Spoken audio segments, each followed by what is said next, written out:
In a faraway kingdom, nestled between sparkling rivers and whispering forests, lived a princess named Lyra.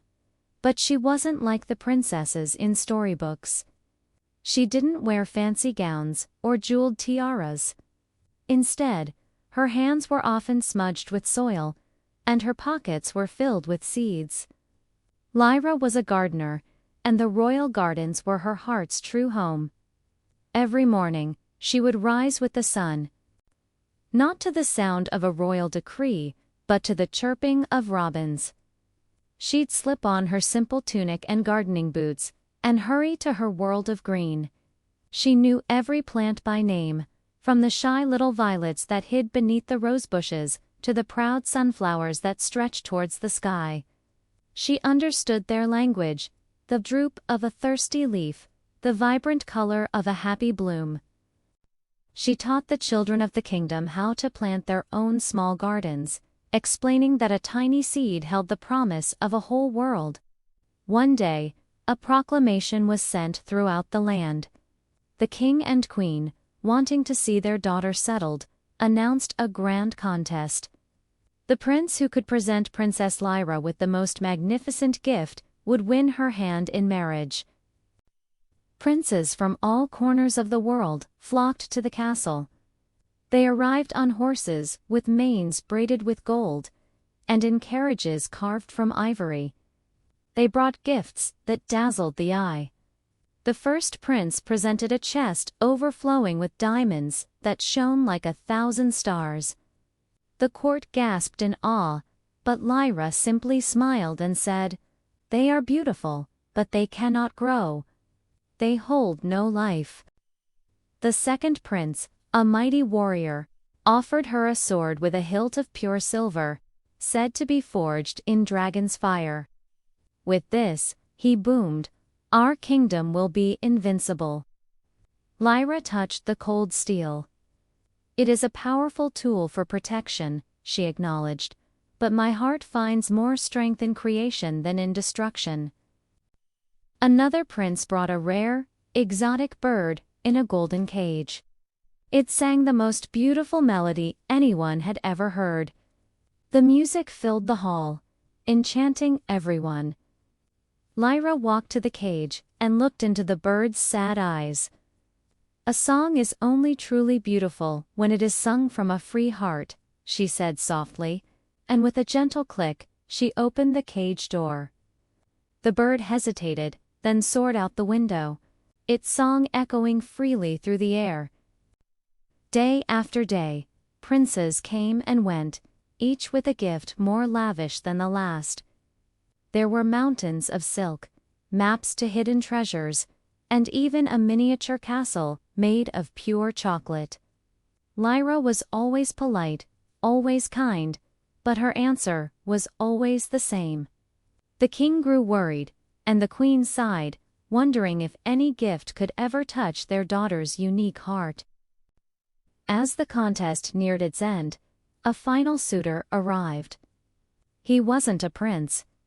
He was a young man named Elian, from a small village at the edge of the kingdom. He didn't have a fine horse or a fancy carriage. He walked to the castle, his clothes simple and worn, and in his hands, he held not a treasure chest, but a simple clay pot. When he stood before the princess, the court whispered and chuckled. A pot of dirt. What a ridiculous gift! But Lyra's eyes lit up. She saw that the pot wasn't filled with just dirt. It was filled with rich, dark, healthy soil. Elian bowed his head. "Princess Lyra," he began, his voice clear and steady, "I have heard that you find joy in what grows. I have no jewels or gold to offer, but I have spent my life learning the secrets of the earth. This soil, this is the best I have. It is full of life and potential. It can nurture a flower to feed the bees, a vegetable to feed a family, or a mighty tree that will one day give shade to our grandchildren." He then reached into his pocket and pulled out a small, wrinkled, brown seed. "And this," he said, placing it gently in Lyra's palm, "is a seed from an apple tree that has fed my village for 100 years. It is a gift of patience, of hope, and of a future we can grow together." A hush fell over the great hall. Lyra looked from the rich soil to the tiny seed in her hand. This young man didn't just see a princess, he saw her. He understood that the greatest treasures are not things you can own, but things you can nurture.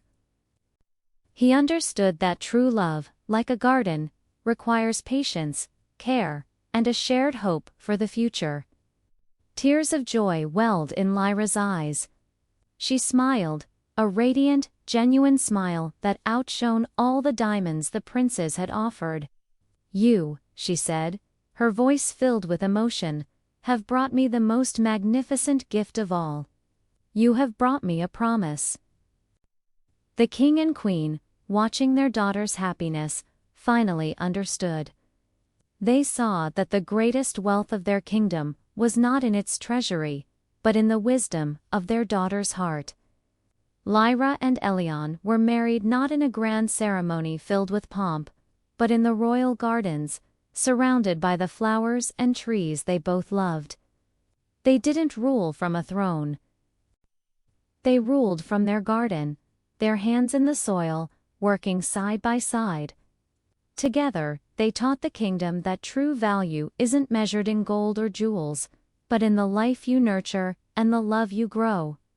They replaced the castle's high stone walls with sprawling community gardens, where everyone, from the noblest lord to the humblest child, could plant a seed and watch it grow. And the apple seed Elion gave to Lyra. They planted it in the very center of the kingdom. It grew into a magnificent tree, strong and bountiful. Every year, its branches would hang heavy with sweet, crisp apples, free for anyone to take. It stood as a symbol of their love, a love that was not about possession, but about sharing, nurturing, and creating a beautiful world together. And for years to come, children would sit under its shady branches, listening to the story of the gardener princess and the boy who won her heart with a simple pot of soil and a single, hopeful seed. True love and true value are not found in riches, but in what we nurture, grow, and share with others. If you enjoyed this story, don't forget to like, share, and subscribe for more magical fairy tale moral stories.